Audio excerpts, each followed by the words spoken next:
All right, so the industry that I've chosen is Meta. It's not very much of a national industry. They actually report their earnings on a global level. So after I evaluated the 10K report, I found out that the main non-GAAP measures that they've emphasized in the management discussion analysis are pretty much revenue on like a constant currency basis and their free cash flow. They heavily operate and depend on their foreign exchange as well. So with the constant currency, that kind of makes sense for social media because Meta, again, earns revenue globally, not nationally. So the exchange rate changes can kind of like distort year over year comparisons, even when the underlying demand is pretty much solid and strong. So their free cash flow, as I was looking at the report, makes sense because their model requires heavy spending. So investors, stakeholders, and such, they pretty much want to see like how much cash the business generates after the capex and the finance payments. So the key point for the report is really the stuff that they report stays supplemental, and they definitely clarify that on their report. They don't add filters or anything like that. So a lot of the regulators warn that the non-GAAP measures can be misleading, like in general, because a lot of companies do report it, but it shouldn't exclude like the normal recurring operating cash expenses. So the safest approach is to treat Meta's non-GAAP as a helpful, like a supporting context, but still anchor their conclusions in the GAAP measures. So pretty much their investments, like huge drivers, are foreign exchange, just to fund the growth of their company. Okay, and as far as for mine, I work in the grocery retail industry. So I ended up choosing Costco's and I went through their 10K. So a quick facts about them, their revenue was 275 billion for the August 2025. That's when their fiscal year ends. So they were up 21 billion from last year. Their net income was 8.1 billion, which is a 700 million increase. And then their operating cash flow, which is a 13.3 billion. And then for them, for grocery retail, a strong cash flow. It's important because they operate on a low margin. So like Costco's margin is 3%. So they only make $3 at every $100 in sales, they only make $3 in profit. So they rely on high sales volume. So they need to sell a lot of as much inventory as possible. And then they're also the grocery retail, they're inventory heavy. So they have like billions tied up products of sitting on the shelves. And then for they need strong cash flow because it helps pay the suppliers, the restock the shelves, manage goods, and then expand in locations. And then so Costco's key non-GAAP measure and prevalence. Uh, their main non-GAAP measure is comparable sales.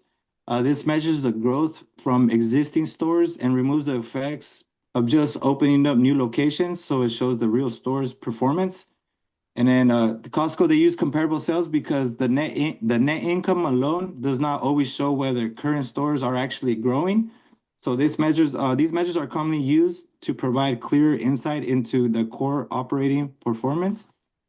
And then the Costco's appropriateness measure, the comparable sales and strong cash flow, it fits the grocery retail business model because the industry depends on the high sales volume and the fast inventory turnover. Since the profit per item is small, companies rely on selling large quantities and generating steady cash. These measures reflect how the business actually operates.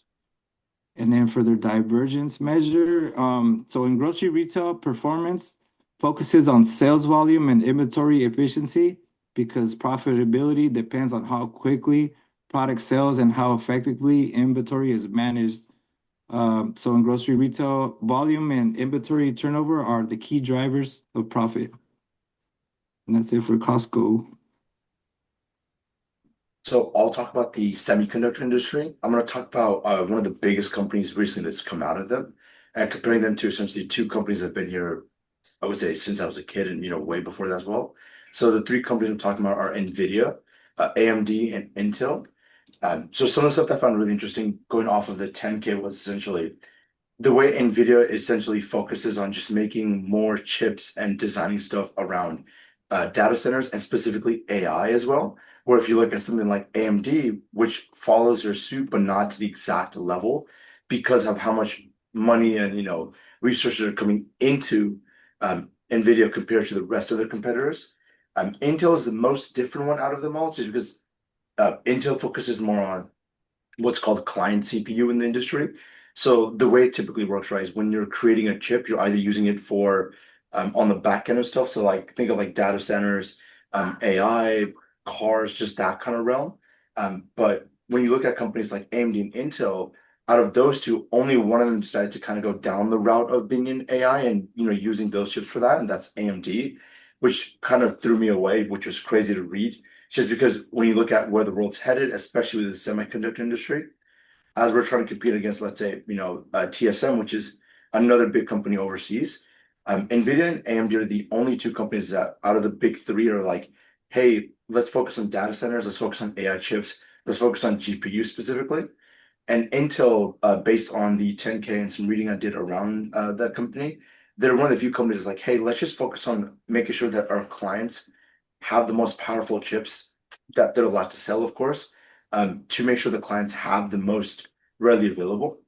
And I would say the big difference essentially is the way NVIDIA has been essentially framed more as like a hey, we create chips also for the clients as well, so everyday customers. But they also focus heavily on like creating chips specifically designed for AI and specifically to be used in data centers. Kind of creating like a little loop of like, hey, we create stuff for AI, AI gets better, that gets sent back to us, and it creates a big loop. And I think that's one of the biggest factors why AI is booming because you have the biggest company in the world, sorry, biggest semiconductor company in the US that creates a lot of these chips that essentially sets the precedent for the rest of the industry.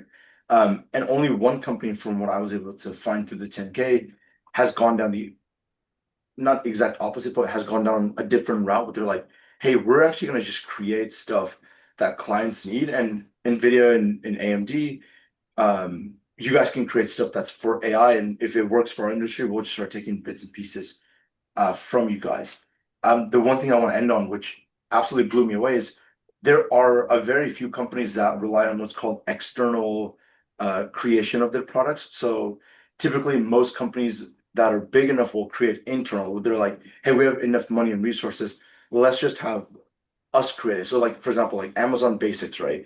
Amazon would selling everyone else's stuff until they made Amazon Basics, which is in-house of essentially what they do. Think of like Costco and Kirkland, right? Costco sells other products. So you have like Nike, Puma, Lululemon, and so many other brands that they sell for their products. And then Kirkland Signature just came as their own like private label brand that took over. So how does this relate to essentially, semiconductor space?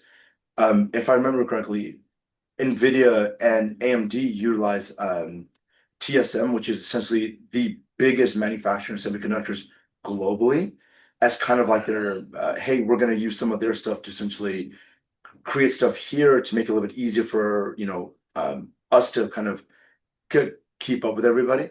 Intel, from what I understand and read, was, hey, we're just gonna make everything in-house because we've been here since the beginning of the semiconductor industry.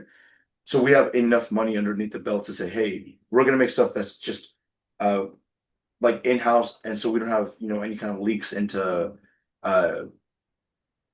into like if a company, let's say, goes bad overseas and we're using their products to build our stuff, sometimes what can happen is like a privacy breach based on the supply chain.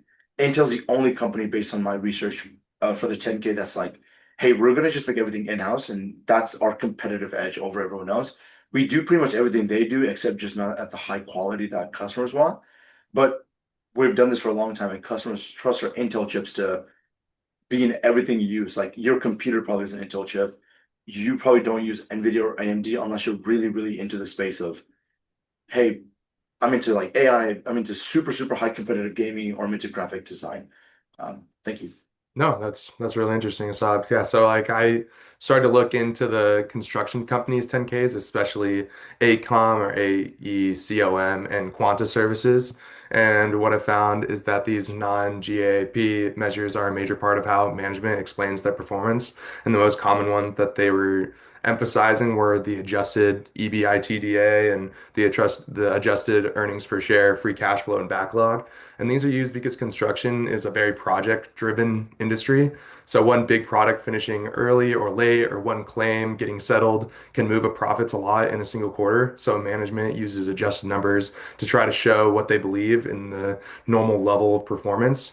And so free cash flow is one of the more especially important ones because construction companies often have to pay for labor and materials before they get fully paid by the customer. And they also deal with retainage, where part of the payment is held back until the project is actually complete. So a company might look profitable under GAAP, but still be tight on cash. Free cash flow helps investors see whether the company is actually actually generating usable cash. And backlog is also useful because it shows how much work is already under contract, which helps predict future revenue and staffing needs. And then the adjusted EBITDA and adjusted earnings per share can also be helpful, but they're more controversial because construction firms frequently exclude things like restructuring costs, acquisition related expenses, legal settlements, or large project write-offs. If those are a one-time event, adjusting for them can help investors understand ongoing performances. But the problem is that in construction, those one-time costs often happen regularly because projects are complex and risky. So when companies exclude them every year, the adjusted numbers may not reflect reality anymore. And then you can see with the non-GAAP measures in construction, the biggest concerns are project pipeline, execution risk, and cash timing. So backlog and cash flow are central. And then each industry creates these non-GAAP measures that fit into their own business model, which make cross-industry comparisons a little bit more difficult. But using these non-GAAP measures, they can provide useful insight when they're clearly defined and consistent.